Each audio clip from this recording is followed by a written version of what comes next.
உனக்காக மட்டும் நீ வாழ்ந்தால் அது வெறும் பிழைப்பு. பிறருக்காகவும் உன் வாழ்க்கை பயன்பட்டால் அதுவே உண்மையான இருப்பு. ஆழமான வார்த்தைகள். ஆமா. குடும்பம் என்பது உன்னை ஒரு வட்டத்திற்குள் சுருக்கிக் கொள்ள அல்ல, உலகையே உன் அன்பால் அரவணைக்க. இன்றைய நமது தேடலுக்கு உங்களை வரவேற்கிறோம். அனைவருக்கும் வணக்கம். நீங்கள் தினமும் பல மணி நேரம் உழைக்கிறீர்கள் என்று வைத்துக் கொள்வோம். காலையில் சோர்வோடு எழுந்து அலுவலகம் சென்று பல அழுத்தங்களுக்கு நடுவே வேலை பார்த்துவிட்டு மாலையில் களைத்து போய் வீடு திரும்புகிறீர்கள். கண்டிப்பா இதுதான் இன்றைய பெரும்பாலான மனிதர்களின் நிஜ நிலை. உண்மைதான்.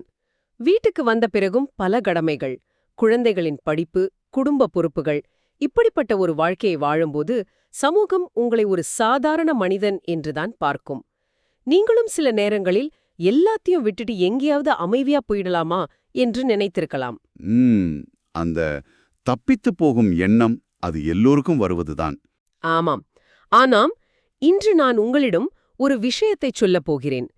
2000 ஆண்டுகளுக்கு முன் எழுதப்பட்ட ஒரு நூல், மலை உச்சியில் தியானம் செய்யும் ஒரு துறவியை விட இந்த சாதாரண வாழ்க்கையை இத்தனை போராட்டங்களோடு வாழும் நீங்கள்தான் ஆன்மீகத்திலும் அறத்திலும் உயர்ந்தவர் என்று சொல்கிறது. பாருங்க, இது வெறும் வார்த்தை அல்ல, மனித வாழ்க்கையின் ஒட்டுமொத்த இயக்கத்தையும் விளக்கும் ஒரு தத்துவம்.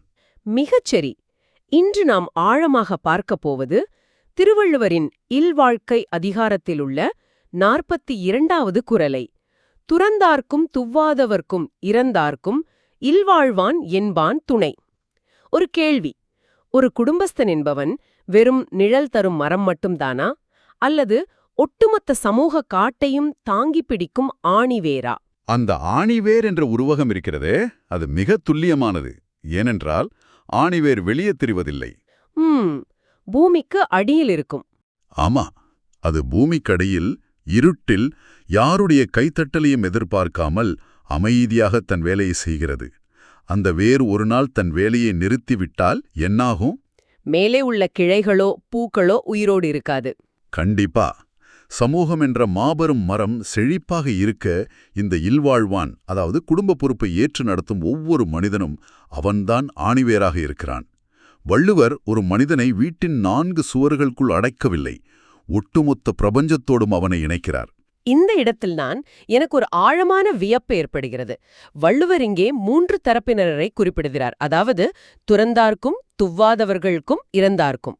உலகப்பற்றை விட்டுச் சென்ற துறவிகள், வறுமையால் உணவுக்கே வழியற்றவர்கள் மற்றும் இறந்து போன நமது முன்னோர்கள். இந்த 3 பேருமே தங்களை தாங்களே காத்துக்கொள்ள முடியாத அல்லது உலக வாழ்வை தாண்டிய நிலையில் உள்ளவர்கள். ஆமாம். இவர்கள் 3ருக்கும் இல்லறத்தில் இருப்பவன்தான் மிகப்பெரிய துணை என்கிறார் வள்ளுவர். இதை ஒரு சாதாரண நடுத்தர வர்க்க மனிதனின் அன்றாட வாழ்க்கையோடு பொருத்தி பார்க்கும்போது எனக்கு ஒரு விஷயம் தோன்றுகிறது. சொல்லுங்கள், அது என்ன விஷயம்? ஒரு தந்தை அல்லது தாய் தன் குழந்தையின் கல்விக்காக உழைக்கிறார்கள். அதே நேரம் ஆதரவற்ற ஒருவருக்கு உணவாக ஏதோ ஒன்றை கொடுக்கிறார்கள். வருடம் தவறாமல் மறைந்த பெற்றோருக்கு செய்ய வேண்டிய கடமைகளையும் செய்கிறார்கள். இது எல்லாமே சத்தமில்லாமல் நடந்து கொண்டிருக்கிறது இல்லையா? உண்மையிலே அதுதான் நடந்து கொண்டிருக்கிறது. இவர்கள் இதை ஏதோ உலகை காப்பாற்றும் மிகப்பெரிய தியாகம் என்று நினைத்து செய்வதில்லை. அது அவர்களின் அன்றாட கடமையாக மாறிவிட்டது. ஆமாம், அது அவர்களின் இயல்பு. ஆனால் இந்த அமைதியான தொடர் உழைப்புதான் உலகத்தின் இயந்திரத்தை இயங்க வைக்கிறது. கொஞ்சம் நீங்களே கற்பனை செய்து பாருங்கள். சமூகத்தில் உள்ள அனைவரும் துறவிகளாக மாறிவிட்டால் அவர்களுக்கு யார் உணவளிப்பது? அடாமா, யாருமே உழைக்கவில்லை என்றால் சமூகமே முடங்கிவிடும். கண்டிப்பா. ஆதரவற்றவர்களை காக்கும் அமைப்புகள் எப்படி இயங்கும்? கடந்த காலத்தை மதித்து முன்னோர்களை நினைவுகூரும் குடும்பஸ்தர்கள் இல்லையென்றால் ஒரு சமூகத்தின் பண்பாட்டு தொடர்ச்சி எப்படி நிலைத்திருக்கும்? அந்த பண்பாட்டையும் கருணையையும் தன் தோள்களில் சுமப்பவன்தான் குடும்பஸ்தன். ஆனால் இங்கே எனக்கு ஒரு பெரிய முரண்பாடு தோன்றுகிறது. என்ன முரண்பாடு அது? காலம் காலமாக அனைத்தையும் விட்டுவிட்டு காடுகளுக்குச் செல்வதுதான் ஞானத்தின் உச்சம், துறவுதான் உயர்ந்தது என்று ஒரு பொதுவான எண்ணம் நம்மிடையே இருக்கிறது இல்லையா? ஆமாம், அப்படி ஒரு பிம்பம் கட்டமைக்கப்பட்டிருக்கிறது. அப்படி இருக்க வள்ளுவர் ஏன் துறவியை காட்டிலும் ஒரு சாதாரண குடும்பஸ்தனை இவ்வளவு உயர்த்தி பேசுகிறார்? நான் என் குடும்பத்திற்காக உழைப்பது அது ஒரு வகையான சுயநலம்தானே, இது எப்படி தியாகமாகும்? இது மிக முக்கியமான ஒரு கேள்வி. இதற்கான விடை மனவியலில், அதாவது மனித மனதின் ஆழத்தில் புதைந்துள்ளது. மனிதனின் மிகப்பெரிய எதிரி அவனது அகந்தை. அகந்தை, அதாவது ஈகோ என்று சொல்வோமே, அதுவா? ஆமாம், அதே ஈகோதான். தனக்காக மட்டுமே வாழ்வது, தனக்காக மட்டுமே சேர்த்து வைப்பது என்பது ஒரு குறுகிய வட்டம். அது ஒரு விதமான பற்று. ஆனால் ஒரு மனிதன் குடும்பம் என்ற அமைப்புக்குள் வரும்போது அங்கே ஒரு மிகப்பெரிய மாற்றம் நிகழ்கிறது. அவனது நான் என்பது மெல்ல மெல்ல உடைந்து நாம் என்று மாறுகிறதா? மிகச்சரி, நாம் என்று மாறுகிறது. ஈகோ அழிவது என்பது ஏதோ ஒரு நாள் காட்டில் கண்மூடி அமர்ந்தால் திடீரென்று நடக்கும் மாயாஜாலம் அல்ல. நடைமுறையில் அது அவ்வளவு எளிதில்லை. பாருங்க, நள்ளிரவு 3 மணிக்கு ஒரு குழந்தை தொடர்ந்து அழுது கொண்டே இருக்கிறது என்று வைத்துக்கொள்வோம். அந்த பெற்றோருக்கு தூக்கம் என்பது அந்த பொழுதில் மிக முக்கியமான அடிப்படை தேவை. ஆமாம், உடல் மிகவும் சோர்வாக இருக்கும். ஆனால் தங்களின் அந்த சுகத்தை ஒதுக்கி வைத்துவிட்டு இன்னொரு ஜீவனுக்காக அவர்கள் விழித்திருக்கிறார்கள்.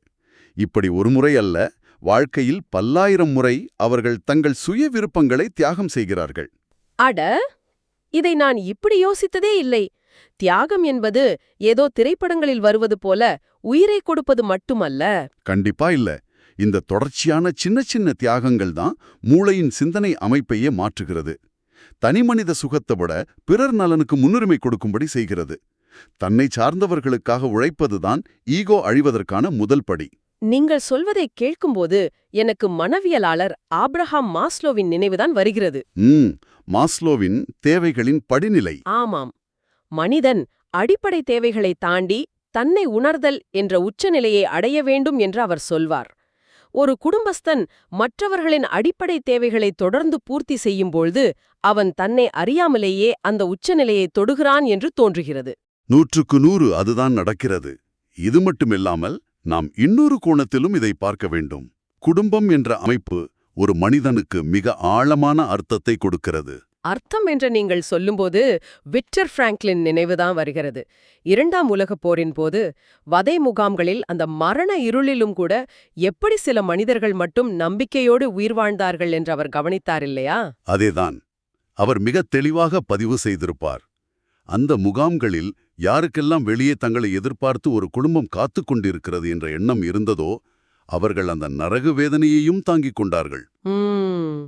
அவர்களுக்கு ஒரு பொறுப்பு இருந்தது. ஆமாம், மற்றவர்களின் சுமையை தான் சுமக்கிறோம் என்ற பொறுப்புணர்வு அது ஒரு சுமையல்ல. அது மனிதனை மரண பயத்திலிருந்தும் மனச்சோர்விலிருந்தும் காப்பாற்றும் ஒரு கவசம். அதாவது நான் இவர்களுக்காக வாழ வேண்டும் என்ற எண்ணம் அவர்களுக்கு ஒரு அளப்பரிய சக்தியை தருகிறது. இதை நான் இப்படி புரிந்து கொள்கிறேன். அப்படியானால் குடும்பம் என்பது ஒரு மனவியல் உடற்பயிற்சி கூடம் போல. அருமையான ஒப்பீடு. நாம் தினசரி கடமைகள், தியாகங்கள் என்ற பழுவை தூக்கும்போது நமக்குள் இருக்கும் அகந்தை என்ற தோல் கிழிந்து பச்சாதாபம் என்ற தசை வலுவடைகிறதா? ஆமாம், நீங்கள் தியாகம் செய்ய செய்ய உங்கள் உள்ளம் விரிவடைகிறது. இதே சிந்தனைதான் உலகின் பல்வேறு தத்துவங்களிலும் எதிரொலிக்கிறது. இது வெறும் இந்திய மரபு மட்டுமல்ல, நீங்கள் மேற்கத்திய தத்துவமான ஸ்டோயிசத்தின். ஆமாம், எனக்கும் மார்க்கஸ் அரேலியஸ் தான் நினைவுக்கு வந்தார். சொல்லுங்கள். மார்க்கஸ் அரேலியஸ் கூறுவது போல எந்த புகாரும் இல்லாமல் சமூகத்திற்கான தன் கடமையை செய்வதுதானே இயற்கையோடு இணைந்து வாழ்வது. முற்றிலுமாக உண்மை. அவர் மனித குலத்தின் பிணைப்பை பற்றி பேசுகிறார். புகார்களின்றி சமூகத்திற்கான தன் கடமையை செய்வது எப்படி இந்த குரலோடு ஒத்துப்போகிறது பாருங்கள். நீங்கள் காலையில் மிகவும் சோர்வாக இருக்கிறீர்கள், எழுந்திருக்கவே மனமில்லை என்றாலும் கூட உங்களை சார்ந்தவர்களுக்காக போர்வைக்குள்ளிருந்து எழுந்து வேலைக்குச் செல்கிறீர்கள். அதுவே ஒரு மிகப்பெரிய தத்துவச் செயல் என்கிறீர்கள். கண்டிப்பா. இந்திய மரபில் விவேகானந்தர் கர்மயோகம் பற்றி பேசும்போது இதைத்தான் சொல்கிறார். ஒரு சந்நியாசியின் தியானத்திற்கு இணையானது ஒரு குடும்பஸ்தன் தன் கடமையை செய்வது என்று மிக அழுத்தமாக பதிவு செய்கிறார். புத்தரின் தத்துவத்திலும் கூட இந்த நடுவழி என்ற ஒரு கருத்து உண்டு. துறவு என்பது காட்டில் போய் வாழ்வதல்ல, உலகத்தின் நடுமே பற்று இல்லாமல் கடமையை செய்வதுதான் உண்மையான நடுவழி. இதை சொல்வது எளிது, ஆனால் செய்வது கடினம். அதுதான் என் அடுத்த கேள்வியே. ஒரு மலை உச்சிக்குச் சென்று கண்களை மூடி எந்த தொந்தரவும் இல்லாமல் தியானம் செய்வது எளிதாகத்தான் படுகிறது. ஆனால் ஒருபுறம் குழந்தை அழுது கொண்டிருக்கும், மறுபுறம் அலுவலகத்தில் வேலைப்பழு. இந்த சிக்கலான உலகத்தில் நேர்மையாக பணம் சம்பாதிப்பதும் தான உண்மையான சவால். ஆமாம், உண்மையான ஆன்மீக பரிசோதனை இந்த சண்டடியில்தான் இருக்கிறது. அமைதியான சூழலில் எவருமே அமைதியாக இருந்து விடலாம். உங்களை சுற்றி எரிமலை வெடித்துக் கொண்டிருக்கும்போது உங்கள் பொறுமையையும் நேர்மையையும் இழக்காமல் கடமையை செய்வதுதான் தவம். ஒவ்வொரு நொடியும் குடும்பமும் சமூகமும் உங்களை உரசிப் பார்க்கின்றன. தாமரை இலை தண்ணீர் போல எல்லாவற்றுக்குள்ளும் இருக்க வேண்டும், ஆனால் எதிலும் ஒட்டாமல் இருக்க வேண்டும். ஆன்மீகம் என்று வரும்போது எனக்கு ஒரு சின்ன குழப்பம் இருக்கிறது. நான் துறவிகளுக்கோ அல்லது வறியவர்களுக்கோ ஒரு பொருளை தானமாக தரும்போது அங்கு என்ன நடக்கிறது? அந்த உள்நிலை சரணடைதல் என்று சொல்கிறார்களே, குடும்பத்திலிருந்து கொண்டே அது எப்படி சாத்தியம்? பாருங்க, சரணடிதல் என்பது செயலை விட்டுவிடுவதல்ல. நீங்கள் ஒருவருக்கு உணவு கொடுக்கும்போது நீங்கள் உங்கள் செல்வத்தை கொடுக்கவில்லை, மாறாக உங்கள் அகந்தையை தியாகம் செய்கிறீர்கள். அதாவது, இது என்னுடையது, நான் சம்பாதிச்சது என்ற மமதையை அந்த நொடியில் விட்டுவிடுகிறேன். மிகச்சரி. அந்த ஆதிக்க உணர்வை துறப்பதுதான் உண்மையான ஆன்மீக ஆழம். குடும்ப பொறுப்புகளை ஒரு சுமையாக நினைக்காமல் அதை இறைவனுக்கு செய்யும் சேவையாக, ஒரு உள்நிலை சரணடைதலாக நினைக்க வேண்டும். மற்றவர்களுக்கு உணவளிப்பதும் பாதுகாப்பதும் நேரடியாக இறைவனோடு தொடர்பு கொள்ளும் ஒரு வழிமுறை.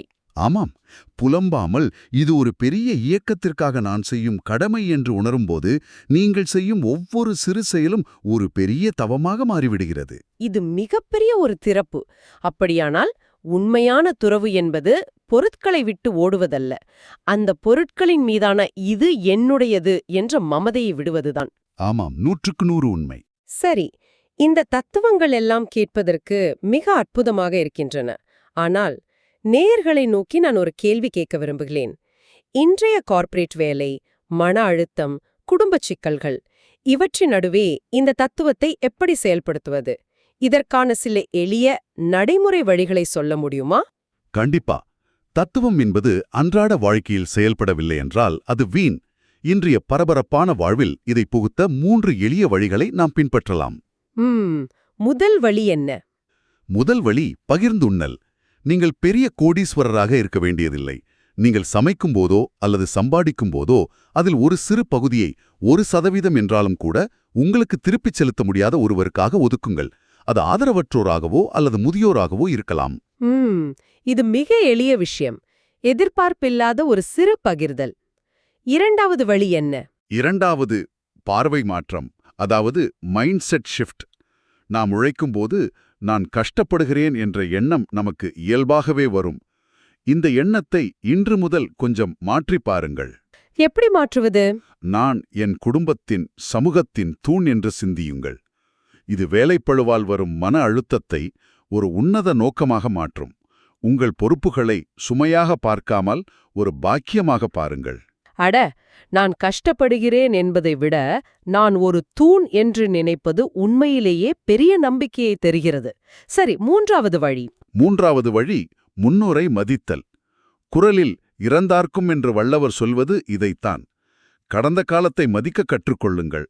வீட்டின் முதியவர்களுடனோ அல்லது உங்களை வளர்த்துவிட்டவர்களுடனோ நேரம் செலவிடுங்கள். அவர்களின் தியாகத்தை அங்கீகரிக்க வேண்டும். ஆமாம், இது உங்களை உங்கள் வேர்களோடு இணைக்கும். இந்த பிரபஞ்சத்தில் நீங்கள் தனித்துவிடப்பட்ட ஒரு தீவு அல்ல, ஒரு மாபெரும் சங்கிலியின் மிக முக்கியமான கண்ணி என்ற ஆழமான உணர்வை இது உங்களுக்கு தரும். இந்த 3 வழிகளும், பகிர்ந்துண்ணல், பார்வையை மாற்றுதல், முன்னோரை மதித்தல், மிகவும் எளிமையானவை. ஆனா வாழ்க்கையை முற்றிலுமாக புரட்டி போடக்கூடியவை. கண்டிப்பா. வள்ளுவர் சொல்லும் இந்த தத்துவம் ஒவ்வொரு மனிதனையும் ஒரு மாபெரும் சக்திக்கு கொண்டு செல்கிறது. இன்று நாம் பார்த்த இந்த ஒற்றை குறள் ஏதோ பள்ளி புத்தகத்தில் படிக்கும் வரி அல்ல. அது மனித வாழ்க்கையை எப்படி அர்த்தமுள்ளதாக மாற்றுவதற்கான ஒரு முழுமையான வரைபடம். ஆமாம். இந்த உரையாடலை முடிப்பதற்கு முன் நாம் சிந்திக்க வேண்டிய ஒரு விஷயம் இருக்கிறது. நவீன சமூகம் தன்னை தேடுவது என்ற பெயரில் பொறுப்புகளை உதறித் தள்ளுவதையே சுதந்திரம் என்று கொண்டாடுகிறது. ஆனால் அது நம்மை தனிமையில்தானே தள்ளுகிறது. நீங்கள் யாருடைய வாழ்விற்காவது ஒரு சிறு ஆணிவேராக இன்றைக்கு இருக்கிறீர்களா என்று உங்களை நீங்களே கேட்டுக்கொள்ளுங்கள். அந்த வேராக இருப்பதில்தான் உங்கள் வாழ்வின் உண்மையான அர்த்தம் ஒழிந்திருக்கிறது. மிகச்சரியான முடிவரை. நான் இறுதியாக ஒரே ஒரு வரியை மட்டும் நேயர்களின் மனதில் விதைக்க விரும்புகிறேன். சொல்லுங்கள். நீ உனக்காக மட்டுமே சுருங்கிப் போகும்போது உன் வாழ்க்கை முடிகிறது. நீ மற்றவர்களுக்கான துணையாக விரிவடையும் போது நீ மரணத்தை வெல்கிறாய். டிஸ்கிரிப்ஷன்ல கொடுக்கப்பட்டுள்ள UPI ID மூலம் வழங்கலாம். உங்களால் முடிந்த அளவு போதும். சிறிய ஆதரவும் பெரிய உதவிதான். இந்த வீடியோ உங்களுக்கு பயனுள்ளதாக இருந்தால் சப்ஸ்கிரைப் பண்ணுங்க. மற்றவர்களுக்கும் பகிர்ந்து கொள்ளுங்கள்.